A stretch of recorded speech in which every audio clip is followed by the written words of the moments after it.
গাইবান্ধায় বন্যা পরিস্থিতি আরো অবনতি হয়েছে। ব্রহ্মপুত্র, যমুনা ও ঘাঘট নদীর পানি এখনো বিপদসীমার উপর দিয়ে বইছে। ফলে নতুন করে আরো ৫টি ইউনিয়ন প্লাবিত হয়েছে। পানিবন্দী হয়ে পড়েছে প্রায় ৩০,০০০ পরিবার। সদর উপজেলার কামারজানি, ঘাগোয়া, ফুলছড়ি উপজেলার এরান্ডাবাড়ি, ফজলুপুর, কঞ্চিপাড়া ও সুন্দরগঞ্জ উপজেলার কাপাসিয়া ইউনিয়ন সহ ২৭টি ইউনিয়নের রাস্তাঘাট, ফসলি জমি পানিতে তলিয়ে গেছে। পানি ঢুকে পড়েছে বসত ঘরে। অনেকেই উঁচু স্থান ও বাঁধে আশ্রয় নিয়েছেন। জেলা প্রশাসনের পক্ষ থেকে ১৮১টি আশ্রয় কেন্দ্র প্রস্তুত করা হলেও দুর্গত বেশিরভাগ মানুষই তাদের ঘর বাড়ি ফেলে আশ্রয় কেন্দ্রে যাচ্ছে না। প্রশাসনের পক্ষ থেকে শুকনো খাবার এবং ১৬৫ মেট্রিক টন চাল দেওয়া হলেও প্রয়োজনের তুলনায় অপ্রতুল, ফলে ত্রাণ না পাওয়ার অভিযোগ দুর্গতদের।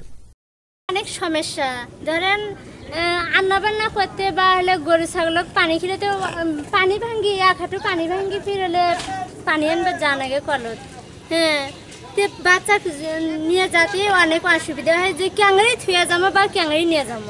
এই যে বন্যার মধ্যে খুব ভাসিয়ে বেড়াইতেছি, খুব কষ্ট। তাই বাচ্চা কাচ্চা নিয়ে কোনোটাই থাকতে পারি না। এবং তো এখনো কোনো সহযোগিতা পাই নাই, কোনো টিউবকল নাই, একটু থাকার মতো কোনো আশ্রয় নাই। বানের মধ্যেই ভাসি বেড়াইতেছি।